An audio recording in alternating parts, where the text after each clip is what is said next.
រីសួរឈ្មោះដែរ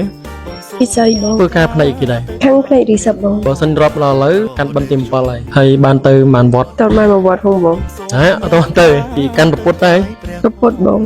ដែលមានកម្រងថានឹងទៅកាន់បិណ្ឌកម្រងថ្ងៃណា ទៅវត្តអាទិត្យក្រោយបង អូខេយើងគៀកដែរចុះមិនបោះឥឡូវពីឥឡូវទៅ អត់តាន់បានឈប់ផង អូខេឥឡូវយើងដឹងពីចម្លើយខាងរីស័បហើយឥឡូវយើងជួបជាមួយបុគ្គលិកផ្សេងទៀតអរគុណច្រើនអរគុណបាទ ញាប់ការទៅថ្វាយព្រះផង រីសួរឈ្មោះដែរ ឈ្មោះគៀ ធ្វើខាងអីវិញ ខាងសវិសបង កន្លងពេលកាន់បិណ្ឌហ្នឹងបើរាប់ពីថ្ងៃទី1ដល់ឥឡូវគឺបិណ្ឌទី7ហើយទៅបានម៉ានវត្តហើយ អត់តតបានទៅវត្តផងបង ហ៎មិនចឹង រវល់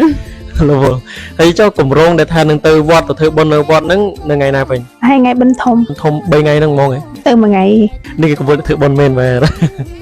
អូខេអញ្ចឹងយើងបានចម្លើយពីខាងសុភាគាត់ធ្វើបុណ្យនៅបិណ្ឌធំតែម្ដងអូខេអរគុណច្រើនអរគុណបាទយើងទៅជួបជាមួយនឹងអ្នកដែលធ្វើការនៅអង្គរឡែនហើយខាងផ្នែកផ្សេងៗទៀតតាជួយមួយខ្ញុំដល់នេះតាគូសួរសាទសួរសេបឈ្មោះដែរ មកសាប់អឿន តើសេបបានទៅវត្តណាខ្លះហើយទៅបានប្រហែលវត្តដែរហើយ បច្ចុប្បន្នបាន2វត្តហើយ ពីវត្តណាខ្លះ វត្តព្រះដាហើយនិងវត្តបន្ទាយក្តី សាធុសាធុសាធុជូនបុណ្យដល់គ្នាសេបមានកម្រងចង់ទៅឲ្យបានវត្តដែរ អត់ចង់ទៅបាន4-5វត្ត ចុងក្រោយសេបមានពាក្យពេចន៍អ្វីចង់ប្រាប់តាមតអ្នកដែលកំពុងទស្សនាវីដេអូនេះទេបាទ ខ្ញុំសូមអរគុណសម្រាប់អ្នកទស្សនាក៏សូមជូនពរបងប្អូនទាំងអស់គ្នា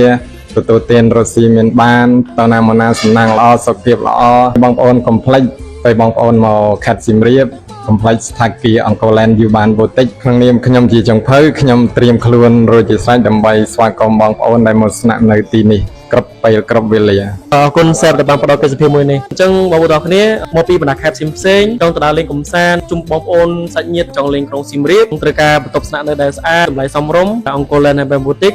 ហើយក្នុងកន្លងពេលនេះក៏យើងមានការ discount 50% ផងដែរអញ្ចឹងកក់ពីពេលឥឡូវនេះគឺយើងមានការបញ្ចុះតម្លៃ 50% ប៉ុន្តែបើដល់ប្រជុំធំតែម្ដងគឺតម្លៃពេញទេណាអញ្ចឹងឆាប់កក់លឿនៗមកកុំឲ្យឱកាសនេះរំលងផុតឲ្យសោះអញ្ចឹងអរគុណច្រើនបងប្អូនសម្រាប់ទស្សនាវីដេអូនេះដល់ចប់ជូនពរបងប្អូនទាំងគ្នាជួបតែពុទ្ធពរទាំង4ប្រការអាយុវណ្ណៈសុខៈពលៈកុំបីឃ្លៀងឃ្លាតឡើយបាទសូមអរគុណ 6នួនល្អទៅព្រែកក្រ